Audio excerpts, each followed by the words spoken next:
छत्तीसगढ़ का रुख करेंगे, जहां बस्तर में बीते 12 घंटों से लगातार मूसलाधार बारिश जारी है। तो इसके साथ ही गणेश उत्सव की चारों ओर धूम मची है, गणपति बप्पा मोरिया चल रहा है।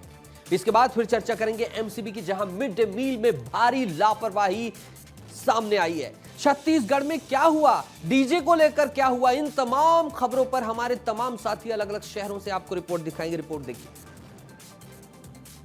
बस्तर में बीती रात से जारी तेज बारिश से जनजीवन अस्त व्यस्त हो गया है। बस्तर जिले को सुकमा, दंतेवाड़ा, बीजापुर से जोड़ने वाले नेशनल हाईवे 30 पर बाढ़ का पानी करीब 2 फीट ऊपर बह रहा है, जिससे ये नेशनल हाईवे पूरी तरह से बंद हो गया है। ये तस्वीरें जगदलपुर से करीब 20 किलोमीटर दूर केसलूर की है, जहां पहली बार बाढ़ का तेज पानी सड़क से करीब 2 फीट ऊपर बह रहा है, जिसके चलते सैकड़ों वाहन सड़क के दोनों ओर फंस गए हैं। एक यात्री बस भी बाढ़ के पानी के बीच फंसी हुई है, जिसे रेस्क्यू करने की कोशिश की जा रही है। मौसम विभाग ने बस्तर में 48 घंटों का अलर्ट जारी किया था। बस्तर के अलग अलग हिस्सों में तेज बारिश की चेतावनी थी। कल रात करीब 1 बजे से बस्तर और सुकमा जिले में मूसलाधार बारिश हो रही है, जिसके चलते कई जगहों पर नेशनल हाईवे भी जाम हो गया है। बस्तर के अलग अलग इलाकों से लगातार बाढ़ की तस्वीरें आ रही है। कई ऐसे इलाके हैं जो बाढ़ के चलते मुख्य मार्ग से पूरी तरह से कट गए हैं। कैमरा पर्सन संजू राव के साथ मैं संजय ठाकुर, विस्तार न्यूज। गणपति बप्पा मोरिया, क्योंकि साल भर बाद अब गणेश चतुर्थी का त्योहार आ गया है और गणेश चतुर्थी के त्योहार पर अब घर घर भगवान गणेश विराजमान होने वाले हैं। हम इस वक्त बाजार में मौजूद हैं, जहां भगवान गणेश की जो मूर्तियां हैं वो आ चुकी हैं। लोग खरीदारी करने पहुंच रहे हैं और बता दें कि बड़ों से लेकर छोटे बच्चे तक उत्साहित है इस त्योहार को लेकर। हर साल की तरह ये त्योहार इस साल भी धूमधाम से मनाया जाएगा और बाजारों में अलग अलग प्रकार की मूर्तियां आई हुई हैं, जिसकी तस्वीरें हम आपको दिखा रहे हैं। ये तस्वीरें देखिए किस तरह की जो मूर्तियां बाजार में आई हैं, इको फ्रेंडली मूर्ति के साथ। इस बार आपको बता दें कि कागज से बनी हुई पेपर वर्क की मूर्तियां भी बाजार में आ चुकी हैं। देखिए कि किस तरह से भगवान को सजाया गया है, किस तरह से अलग अलग स्वरूपों में जो भगवान हैं वो विराजमान होने वाले हैं। इस बार माता पिता के साथ विराजमान है, यानी कि भगवान शिव और पार्वती माता के साथ भगवान गणेश दिखाई दे रहे हैं। कहीं हाथी पर विराजमान गणेश भगवान दिखाई दे रहे हैं। तो लोगों को इस बार इको फ्रेंडली मूर्तियों के साथ ही अलग अलग प्रकार की जो स्वरूप की मूर्तियां हैं वो पसंद आ रही हैं। और विस्तार न्यूज पर हमने आपको भगवान गणेश के दर्शन करा दिए हैं। गणेश चतुर्थी की आप सभी को हार्दिक शुभकामनाएं।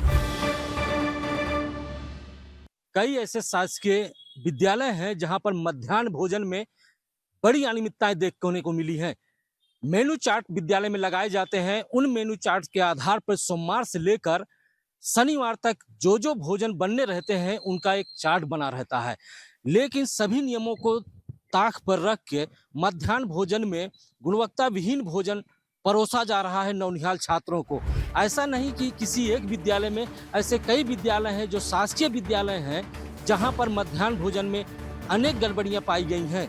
मेनू चार्ट के आधार पर जहां एक तरफ बच्चों को पौष्टिक भोजन नहीं मिलता है, वहीं सबसे बड़ी बात आती है कि इस पर जो अधिकारियों को जांच करनी चाहिए, कोई अधिकारी समय पर वहां पर जांच के लिए नहीं पहुंचते हैं। यही कारण है कि मध्याह्न भोजन का जिनको जिम्मेदारी दी गई है उनमें कई प्रकार की अनियमितताएं देखी गई हैं। अब देखने वाली बात होगी कि जिला प्रशासन से लेकर मध्याह्न भोजन में निगरानी रखने वाले अधिकारी किस प्रकार से कार्रवाई करते हैं। विस्तार न्यूज के लिए जिला एमसीबी से अविनाश चंद्र की रिपोर्ट। गणेश चतुर्थी का पर्व इस बार 27 अगस्त से पूरे देश में धूमधाम से मनाया जाएगा। दुर्ग में भी अलग अलग समितियों द्वारा भव्य पंडाल का निर्माण किया गया है। दुर्ग जिले में गणेशोत्सव की धूम मची हुई है। सेक्टर 2 के न्यू आजाद गणेश उत्सव समिति ने पर्वतराज थीम पर पर्यावरण संदेश देता भव्य पंडाल बनाया है। वहीं सेक्टर 7 में युवा खेल एवं सांस्कृतिक मंडल ने ऑपरेशन सिंदूर थीम पर देशभक्ति से ओतप्रोत पंडाल तैयार किया है।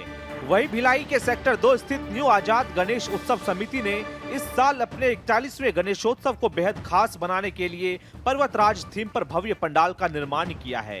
इस पंडाल की खासियत ये है कि इसे पर्यावरण संरक्षण के संदेश को ध्यान में रखते हुए डिजाइन किया गया है। इस बार का 41वां साल बेहद खास है। पर्वतराज थीम का मकसद लोगों को पर्वत और जंगलों के महत्व के बारे में जागरूक करना है। इन भव्य पंडालों का उद्देश्य केवल धार्मिक आस्था को व्यक्त करना ही नहीं, बल्कि समाज में अलग अलग मुद्दों को लेकर जागरूकता फैलाना भी है। खगड़िया जिले में बीते 4 दिनों से हो रही लगातार बारिश ने जनजीवन को पूरी तरह से अस्त व्यस्त कर दिया है। बात करें अगर चर्चा नगर पालिका क्षेत्र की तो हालात यहाँ पे इतने बदतर हो चुके हैं कि नालियाँ जो हैं ओवरफ्लो कर रही हैं और नालों का पानी अब लोगों के घरों तक घुसने लगा है। इतनी भारी बारिश ने कालरी परिसर में पानी भर दिया, जिससे लोगों के घरों में पानी घुस गया और उसके घरेलू सामान तैरते हुए नजर आने लगे। गलियां और सड़कें जलमग्न हो चुकी है, जिसके कारण लोगों की आवाजाही पूरी तरह से रुक गई है। यहाँ तक कि बस्तियों में तालाब जैसी स्थिति बन गई है, जिससे लोग डर और घबराहट में हैं। स्थानीय निवासी इस स्थिति के लिए नगरपालिका शिवपुर चर्चा को जिम्मेदार ठहरा रहे हैं। उनका कहना है कि यह स्थिति हर साल बारिश के दौरान उत्पन्न होती है, लेकिन प्रशासन कभी भी स्थानीय समाधान नहीं निकालता। बरसात में नगर पालिका के दावों की पोल ऐसे ही खुलती है और जो लोगों के घरों तक पानी इसका घुस जाता है। अब देखना होगा कि खबर दिखाए जाने के बाद नगर पालिका प्रशासन की चुप्पी इसमें टूटती है और क्या जल निकासी के लिए नगर पालिका नींद से जागेगा या फिर लोग ऐसे ही लापरवाही की मार झेलते रहेंगे। कोरिया से विस्तार न्यूज के लिए ऋतिक शिवहरी की रिपोर्ट। रायपुर में इस बार गणेश उत्सव के दौरान डीजे पर पूरी तरीके से प्रतिबंध लगाया गया है। डीजे संचालकों के साथ हुई बैठक में एएसपी लखन पटले ने ये जानकारी दी है कि इस बार डीजे पूरी तरीके से प्रतिबंधित रहेगा और ये फैसला लोगों को होने वाली असुविधा को देखते हुए लिया गया है।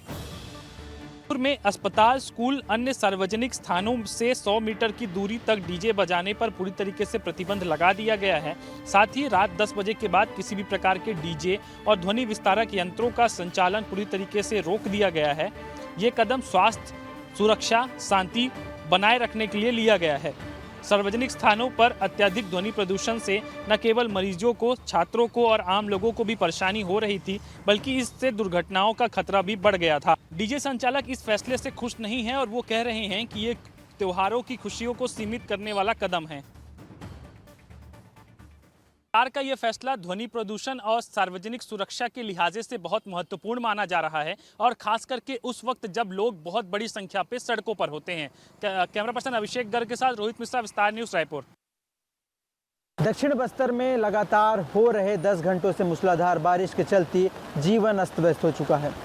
दंतेवाड़ा जिले के गीदम बारसूल मार्ग पर जल स्तर तेजी से बढ़ रहा है, जिसके चलते एक युवक की जान जोखिम में आ गई जो सड़क पार करने की कोशिश कर रहा था। यह हादसा उस वक्त हुआ जब ग्रामीण सुबह सुबह नदी पार करने की कोशिश कर रहा था, लेकिन अचानक नदी का बहाव तेज हो गया और वह नाले में फंस गया।